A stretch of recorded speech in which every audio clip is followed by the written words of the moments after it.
$350 million recently acquire किया है Hindustan Unilever ने एक स्टार्टअप को। और जो वैल्यूएशन है आपका, ये स्टार्टअप बिल्कुल नया था, ऐसा कुछ नहीं है कि करोड़ों साल से बेसिकली ये करोड़ों का धंधा कर रहा है, और ऐसा कुछ नहीं है। मतलब ये लीगेसी थी जो 2021 में स्टार्ट हुआ था, और करीब 4 साल के अंदर इसको स्टार्टअप को एक्वायर कर लिया।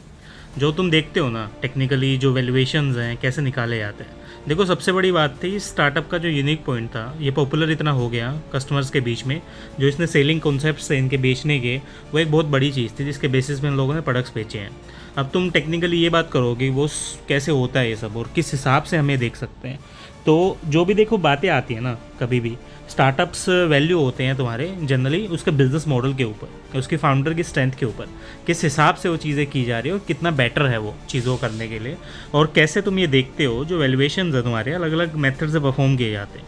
इसमें या तुम्हारा DCF वैल्यूएशन आ गया, जो तुम्हारा कैश फ्लो होता है वो स्टार्टअप जितना जनरेट करेगा आने वाले 5 से 10 सालों में, वो चीज़ देखी जाती है और उसी के बेसिस पे वो वैल्यू पे करते हो। या तुम्हारा रिलेटिव वैल्यूएशन होता है जिसके बेसिस पे तुम क्या है अपना, जो कोई दूसरा स्टार्टअप है सेम वैल्यू पे काम कर रहा है उसको तुम एक स्टेक दे खरीद लोगे। लेट्स से कोई 100 रुपये की चीज़ है और वो मार्केट में बिक रही है, तुम्हें इसका 10% स्टेक खरीदना है तो तुम 10 रुपये दोगे ना उसके लिए, तो वही चीज़ आपकी मेथड फॉलो करता है। अब टेक्निकली ये मिनिमलिस्टिक का एग्जांपल है, ऐसे काफ़ी सारे यूनिकॉर्न्स हैं जो इंडिया और बाकी बाहर देशों में खरीदे गए हैं, और जिनके बेसिस पे तुम ये बोल सकते हो कि बहुत बिजनेस मॉडल्स हैं, एनालाइज करने हैं हमें, और इसी के बेसिस पे हम पैसा बना रहे हैं। अब तुम क्या बोलते हो कि कितना बनाओगे या क्या करोगे, वो एक अलग चीज़ होती है, लेकिन जब भी तुम स्टार्टअप की बात करते हो ना, इसी हिसाब से चीज़ें देखी जाती है कि बॉसेस को ठीक कैसे किया जाए और कैसे हम देखें कि ये हमारे लिए मैटर होगा या नहीं।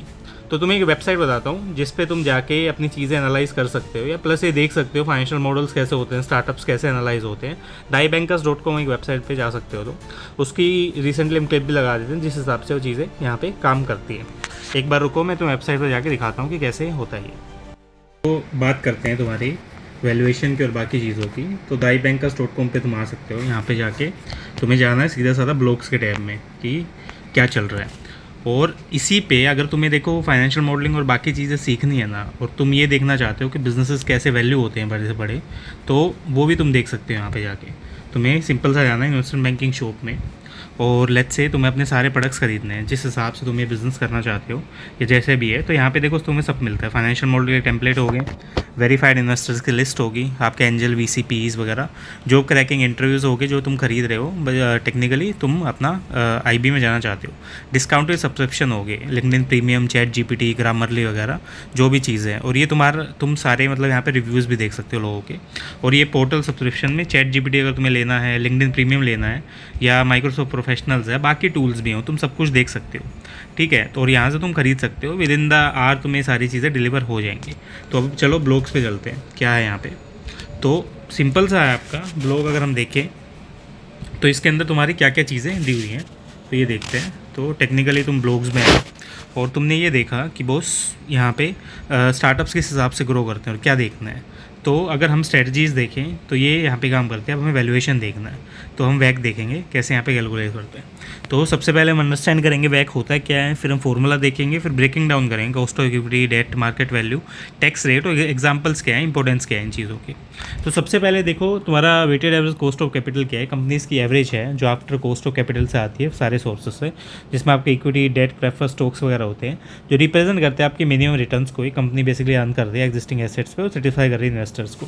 ये वाइटल होता है, हेल्प करता है डिसीजन मेकिंग में, जो इन्वेस्टमेंट्स की होती है, मर्जर एक्विजिशंस की होती है, और फिजिबिलिटी ऑफ प्रोजेक्ट्स की होती है, ठीक है। अब आपकी वैक है ओवरऑल रिक्वायर्ड रिटर्न्स हैं जो कैलकुलेट की जाती है आपको पोर्शन देके डेट और इक्विटी का कैपिटल स्ट्रक्चर में, जो आपके रिस्पेक्टिव कॉस्ट के हिसाब से आती है, और रिफ्लेक्ट करती है एवरेज रेट ऑफ रिटर्न्स को, कंपनी जितनी पे कर रही है फाइनेंस करने के लिए एसेट्स को वैसे। अब फॉर्मूला देखो, यह आ गया आपका वैक का सीधा साधा, और इसी के बेसिस में आपने ये देखा कि किस हिसाब से चीज़ें कर रही है। जो ब्रेकिंग डाउन है कंपोनेंट्स के वैक के, वो चीज़ देखी जाती है। हर कंपोनेंट वैक फॉर्मूला का एक स्पेसिफिक रोल प्ले करता है और अंडरस्टैंड करते हैं रोल्स को, जो आपको कंसेप्ट्स आपके आएंगे यहाँ पे। कॉस्ट ऑफ इक्विटी है, रिप्रेजेंट करते हैं रिटर्न्स को जो इन्वेस्टर्स बेसिकली अर्न करेंगे इन्वेस्टमेंट कंपनी में, और टिपिकली आपका CAPM मॉडल के बेसिस पे काम करता है। इसी तरह आपकी कॉस्ट ऑफ डेट है, जो इफेक्टिव रेट है जो कंपनी पे करती है बोरोड फंड्स के बेसिस पे, जो आपकी लोअर होती है कॉस्ट ऑफ इक्विटी से, क्योंकि डेट होल्डर्स क्या है पेड करते हैं इक्विटी होल्डर्स